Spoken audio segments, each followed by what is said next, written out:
Juventud ya es algo que se instala en un recuerdo muy particular de otro día, de Ni Una Menos. Vivas nos queremos, vivas las queremos. Fui violada a los 5 años por mi tío. Recién ahora entiendo que no fue mi culpa.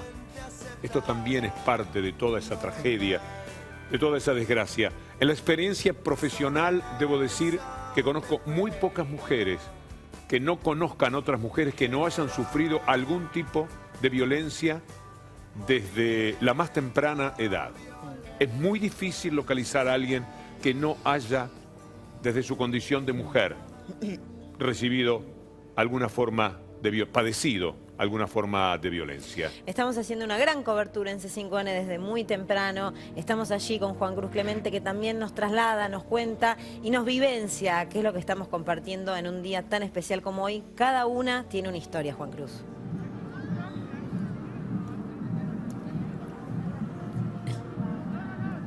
Juan Cruz, ¿nos escuchás? Ahí estamos mostrando... Están trabajando en situación también de mucha complejidad porque naturalmente hay mucho ruido. Vamos a ir con el otro móvil, con Cristian Minich. Ahora sí, Cristian. Sí, Víctor Hugo, junto a la diputada nacional, Miriam Bregman. Miriam, buenas tardes. Bueno, ¿cuál es el significado de esta movilización de Ni Una Menos por segundo año? Bueno, por segundo año estamos acá porque en este tiempo la situación de las mujeres ha continuado, lo mismo que denunciamos hace un año, sigue muriendo una mujer cada 31 horas víctima del femicidio y también con una situación muy particular porque también el ajuste económico que está aplicando este gobierno llegó a los programas que existían para las mujeres y demás, así que también hay denuncias específicas de cierre de programas que se han hecho y como siempre lo que venimos reclamando de la reglamentación y que se le otorgue el presupuesto suficiente a la ley que supuestamente tiene que erradicar la violencia de género. No puede tener un presupuesto de 4 pesos por mujer. Víctor Hugo Morales y Luciana Rubinska están del otro lado, los escucha Miriam Bregman. Miriam, ¿qué tal? Te saluda Luciana Rubinska. Quiero que desde tu lugar recién expresabas medidas de este último gobierno que atentan contra la concientización y con la búsqueda y la ayuda del Estado para que esto cada vez ocurra en menor medida. ¿Cuáles son los planes que deberían reactivarse?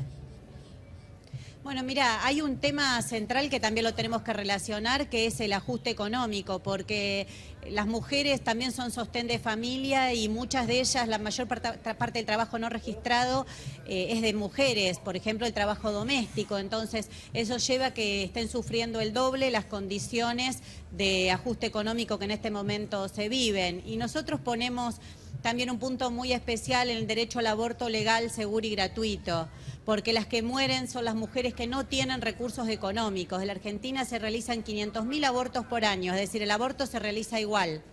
Las que mueren son las mujeres que no pueden acceder a condiciones mínimas de salubridad.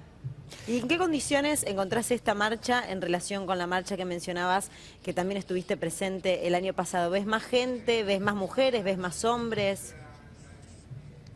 Creo que sí, hay mucha cantidad de hombres, hay mucha cantidad de mujeres y de chicos jóvenes, la verdad que es muchísima la presencia de la juventud, porque es un momento muy particular el que se está viviendo en la Argentina. Recién hablábamos del ajuste que se aplica. Bueno, las herramientas que tenemos para luchar contra ese ajuste son pocas. Las centrales sindicales están en una tregua terrible, la mayor parte de ellas dándole todo el tiempo al gobierno para que aplique ese ajuste. Entonces creo que cuando surgen espacios como este para manifestarse, aunque la consigna sea muy específica, sea contra la violencia machista, la gente sale a la calle y hoy somos miles nuevamente.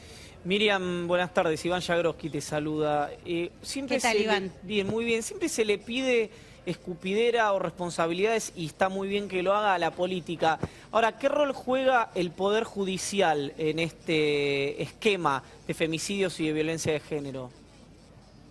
Mira, por supuesto que la violencia de género es un problema profundo que hace una sociedad de clases, no se va a resolver con una medida política. La responsabilidad que tiene el Estado es de tomar las medidas elementales. Por ejemplo, no existe la licencia por violencia de género. Las mujeres te cuentan que son golpeadas y que al día siguiente, si no van a trabajar, las despiden de su trabajo.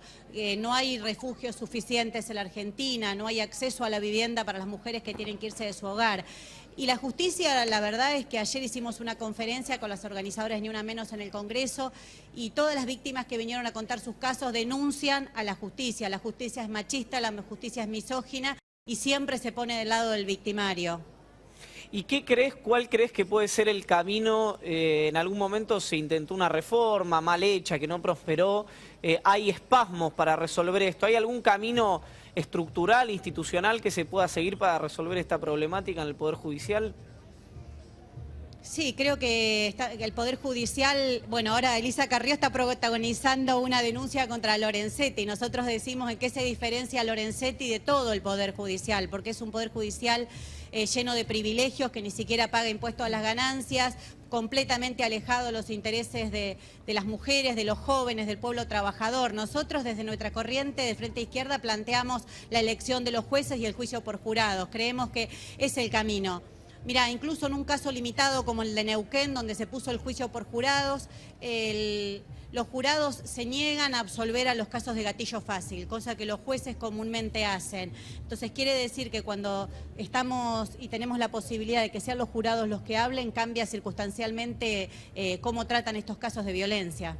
En el horror cometido contra la República por el gobierno, Miriam, de designar jueces a la Corte Suprema a dedo, ni siquiera tuvieron el cuidado de pensar en una jueza mujer para la Corte Suprema. Cuando Hayton de Nolasco cumpla la edad correspondiente, la Corte Suprema ya no tendrá mujeres, si efectivamente fueran ratificados estos personajes que Macri quiso instalar y que al parecer por acomodos políticos podrían ser finalmente designados integrantes de la Corte.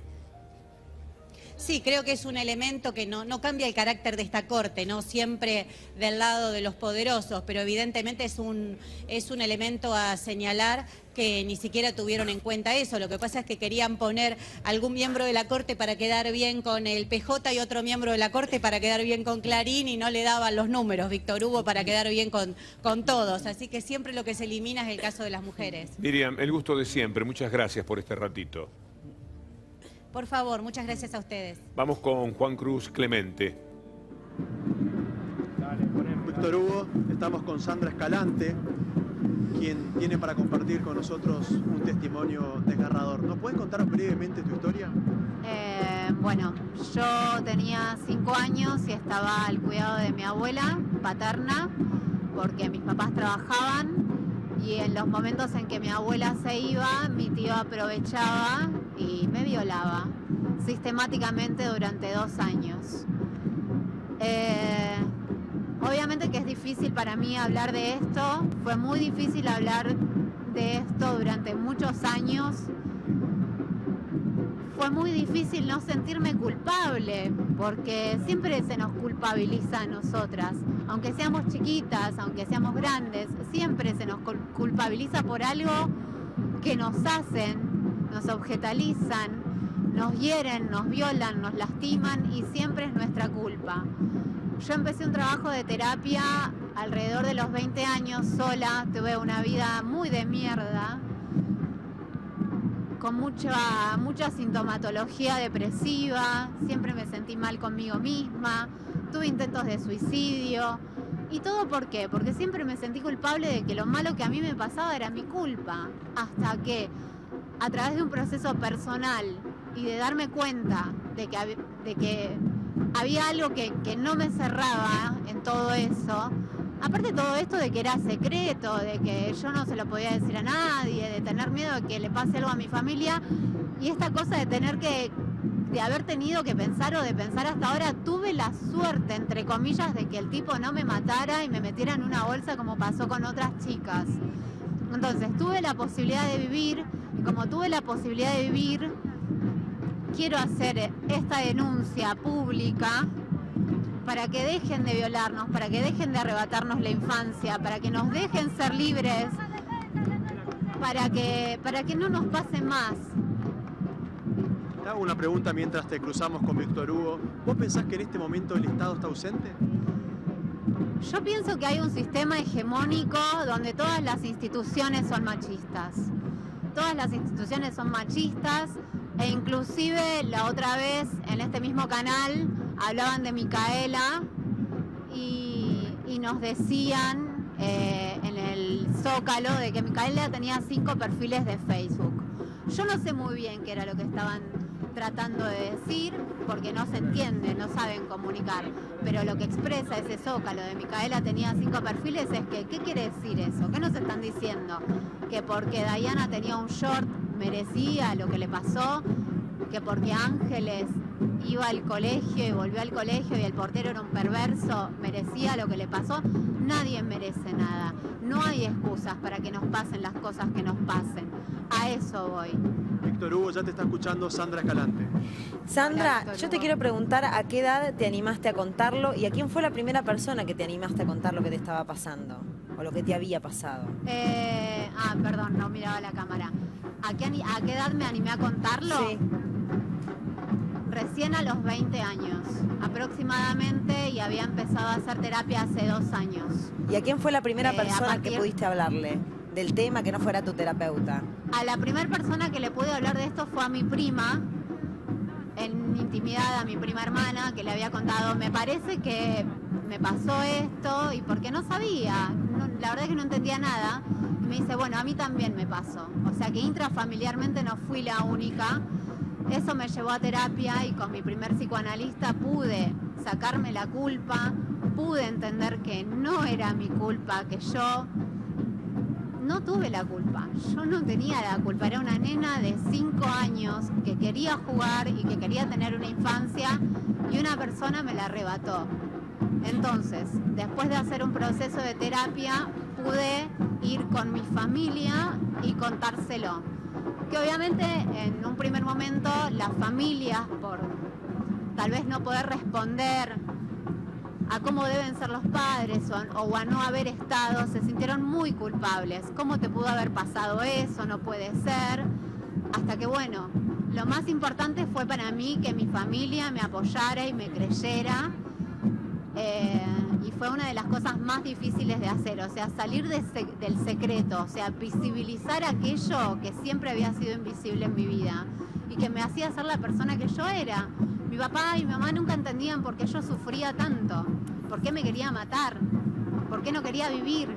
Entonces, a partir de esto se pudo entender o pudieron entender que a mí me había pasado algo que me había marcado para toda la vida y que me va a marcar para toda la vida. Más allá de que ahora pueda yo tener un cartel y denunciarlo públicamente, esto me sigue afectando, obviamente. Y toda la vida pensé que como a mí me había pasado esto, siempre me iba a pasar esto. Siempre iba a haber alguien que iba a querer abusar de mí. Entonces, me parece como importante hacer visibles estas cosas, poder denunciarlas, tener un lugar donde ir a hacer estas denuncias, que nos escuchen, que si a las mujeres nos cagan a trompadas nuestros maridos, nos den bola. Si hacemos 30 denuncias, nos den bola, no dejen que nos violen, no dejen que nos maten. A eso voy, todas las instituciones están sosteniendo esto, todas, absolutamente todas, desde el colegio, desde el sistema judicial, en todos lados está sostenida la cultura de la violación y de la dominación femenina. Perdón, no sé si me quieren hacer otra pregunta. Sandra, me parece muy valioso tu testimonio, me parece muy valioso que tu familia te haya escuchado, te haya creído, porque seguramente conoces un montón de historias de chicas que pasaron lo mismo que vos, que los propios padres o los propios familiares no le creyeron. No, yo tengo la posibilidad de tener una familia que en su momento le costó creer, porque te cuesta creer que a tu hija le pueda haber pasado eso.